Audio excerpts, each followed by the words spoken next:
रिजवान सिद्दीकी जो वकील है कंगना रनौत के, वो हमारे साथ लाइव जुड़ गए हैं। रिजवान जी, सबसे पहले मैं जानना चाहूंगा कि कौन कौन से अतिरिक्त फैक्ट आप जोड़ना चाहते हैं जिसके लिए आपने 3 दिन का अतिरिक्त वक्त मांगा। सुभाष बात करिए। रिजवान दीपक जी मेरे साथ रिजवान सिद्दीकी है। मैं उनसे बात कर लेता हूं। रिजवान जी, हमें बताइए कि जो कोर्ट में आपने जो दलीलें पेश की वो क्या था और बीएमसी ने अपनी क्या दलील पेश की? देखिए, जो मैटर सब जुडिस है उस बारे में नहीं बताना चाहूँगा, बिकॉज सब जुडिस मैटर में मीडिया के सामने डिस्कस करना सही नहीं है। खाली इतना बताऊँगा आपको कि मैटर अभी अपना मंडे को रखा गया है। मंडे को मुझे कुछ अमेंड करना है, अपने ओरिजिनल जो पिटिशन है वो अमेंड करूँगा। उसके बाद में जो अपोजिट साइड है वो अपना रिप्लाई फाइल करेंगे, that means affidavit and reply file करेंगे। उसके बाद जो होगा उस मैटर पे आगे जो प्रोग्रेस होगा। अच्छा, आपने हमें जो कोर्ट से पता चला कि आपने ये कहा कि कई सारे तथ्य आपके पास है और वो आप इस बताना चाहते हैं कोर्ट को, और आपको समय भी कम मिला क्योंकि कंगना कल 3 बजे आई। तो ऐसे में ये कौन से तथ्य है, क्या ये कोर्ट के सामने आप सोमवार को रखेंगे? देखिए, वो चीज़ मैं मीडिया को नहीं बताऊंगा, जाहिर सी बात है। वो एफिडेविट में और मुझे प्रोसीडिंग्स में कोर्ट को देना है, तो उस चीज़ों के बारे में मैं कुछ नहीं बताऊंगा कि क्या चीज़ें मैं कोर्ट को दे रहा हूँ।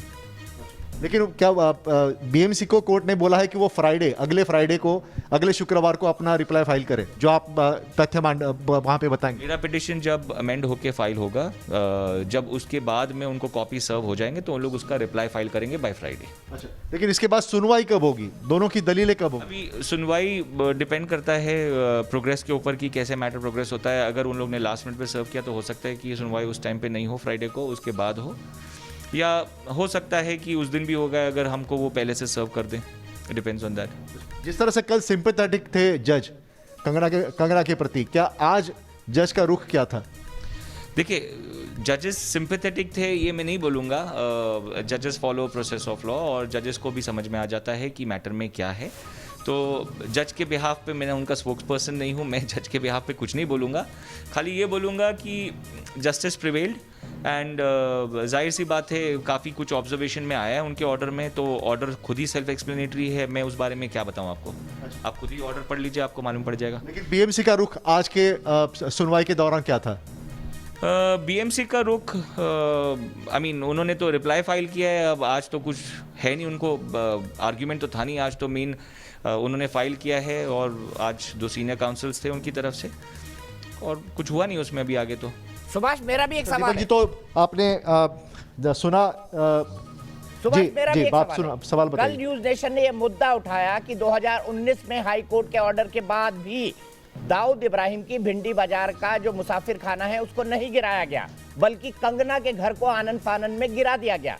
ये बदले की कार्रवाई लगती है। क्या दाऊद इब्राहिम का एग्जाम्पल देना चाहेंगे? महाडा वहां पर कहती है कि भाई हमारे पास, बीएमसी और महाडा दोनों कोर्ट में 2020 में कहती हैं कि भाई हमारे पास तो वर्कर्स ही नहीं है कोरोना के चलते, हम गिराएं कैसे? तो क्या इस दोहरे रवैये को रिजवान सिद्दीकी उजागर करना चाहेंगे? दाऊद के लिए प्रश्रय और कंगना के घर तोड़फोड़।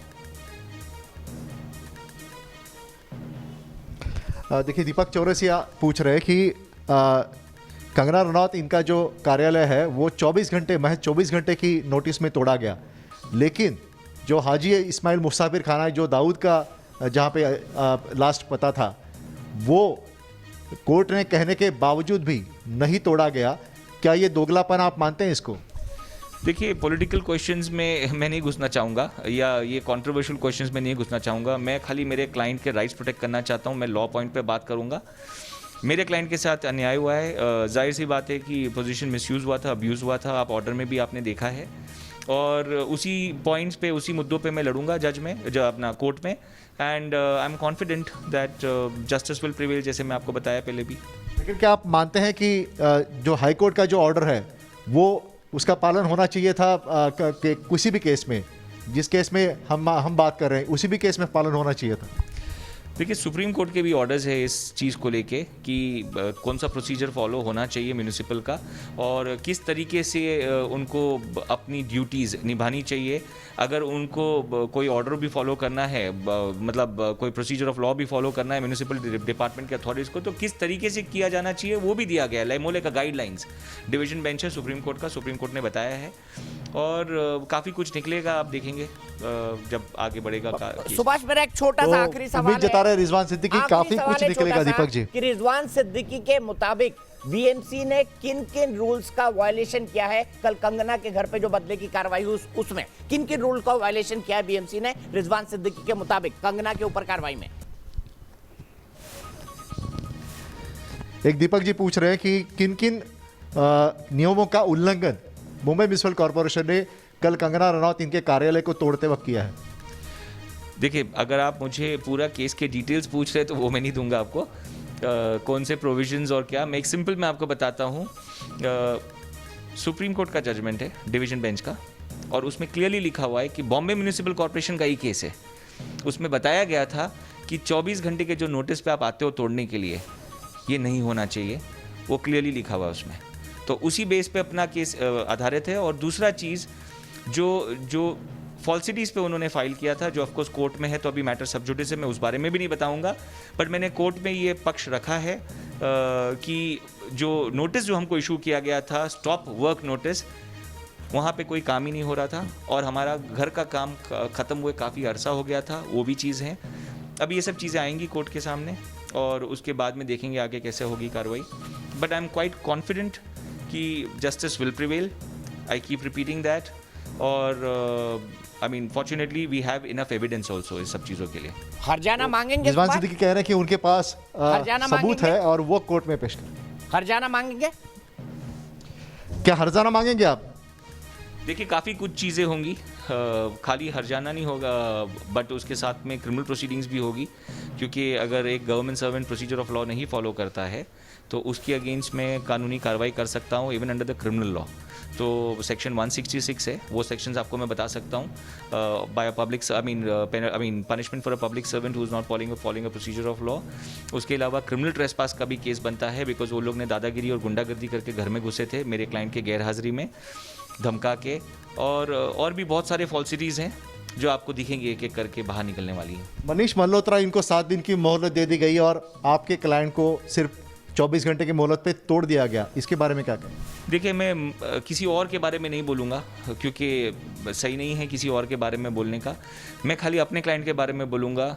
उन्होंने अगर मेरे क्लाइंट को 10:35 को नोटिस चिपकाया तो 10 बजे से इतनी पुलिस क्यों तैनात थी, इतने म्यूनिसिपल वाले क्यों तैनात थे, बुलडोज़र सब रेडी क्यों था? तो जब अगर आप किसी को 10:35 को आप चिपकाते हो नोटिस तो कि मैं आके डिमोलिश कर रहा हूँ और मेरा रिप्लाई रिजेक्ट हो गया है, और उसके बाद पुलिस बंदोबस्त के लिए जाते हो एप्लीकेशन पे, मगर ऑलरेडी पहले आपके आदमी तैनात है, तो इससे तो एजेंडा क्लियर दिखता है। और आपने पर्सनल आइटम तोड़ दिया, जो चीज़ें खसकाई जा सकती थी, एक्सपेंसिव फर्नीचर था, एक्सपेंसिव आर्टिफैक्ट्स थे, उनकी लाइट्स थी, सोफ़ा था, चेयर था, ये सब चीज़ें कैसे तोड़ सकती है कोई म्यूनिसिपल? क्या पानी भी तोड़ा है? वो भी डालो। पानी भी तोड़ा है, पानी भी तोड़ा है। उनका पानी और उनका लाइट भी काट दिया गया है। तो ये सब चीज़ों से तो जाहिर होता है कि क्लियरली, अच्छा घर लॉक था, लॉक घर में घुस के सब तोड़ रही है। घर लॉक था, वो घर लॉक्ड घर में घुस के तोड़ना, मतलब उनको बॉम्बे में कोरोना के टाइम पे और कोई काम नहीं था म्यूनिसिपल डिपार्टमेंट के, बट ऑलमोस्ट 70 से 80 या ऑलमोस्ट 100 लोग मुझे बोल रहे हैं कि 100 लोग घुसे थे, 40 तो खाली पुलिस ऑफिसर्स थे, 40 से 45। तो पूरा बांद्रा का पूरा पुलिस टीम इसी में लगा हुआ था, लगता है पूरा पुलिस स्टेशन खाली करके कंगना रनावत के घर को तोड़ने के लिए। और म्यूनिसिपल भी लगता है पूरा डिपार्टमेंट खाली था, यहीं पे सब जमा हुए थे तोड़ने के लिए पूरी तैयारी के साथ में। तो क्लियर दिख रहा है आपको, आप खुद ही वीडियो देख लीजिएगा, मालूम पड़ेगा आपको। क्या आपके करियर में, अब तक के करियर में, क्या ऐसे आपने कार्रवाई देखी है? आज मुझे मोर देन 2 डेकेड्स हो गए, 20 साल से ज़्यादा हो गए ये इस तरीके के प्रोसीडिंग्स देखते हुए।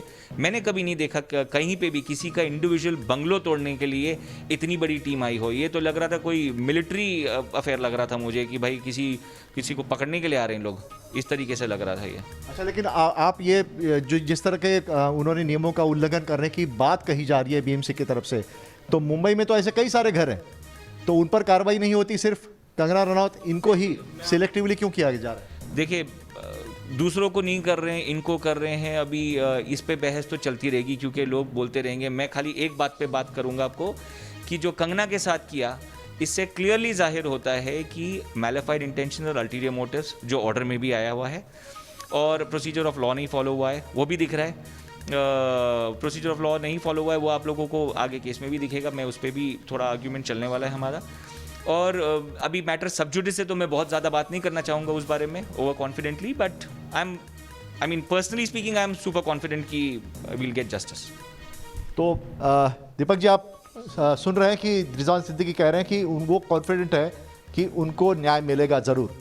बिल्कुल, रिजवान ने बड़ी बात कही है। उनका कहना है कि हर जाना तो एक बात है, लेकिन क्रिमिनल ट्रेस पासिंग यानी किसी की प्राइवेट प्रॉपर्टी में जबरदस्ती घुसने का भी बीएमसी अधिकारियों पर केस बनता है, साथ ही साथ धमकाने का भी केस बनता है, क्योंकि धमकी देकर अंदर घुसे हैं, यानी वो आपराधिक कार्रवाई भी बीएमसी के अधिकारियों पर करेंगे, क्योंकि बीएमसी के अधिकारी अगर सरकारी अधिकारी हैं तो वो एक सर्टेन कोड ऑफ कंडक्ट से बंधे हैं। उस मुद्दे को उठाकर हर जाने के साथ साथ वो आपराधिक कार्रवाई, क्रिमिनल केस भी बीएमसी के अधिकारियों पर चलाना चाह रही है कंगना रनावत।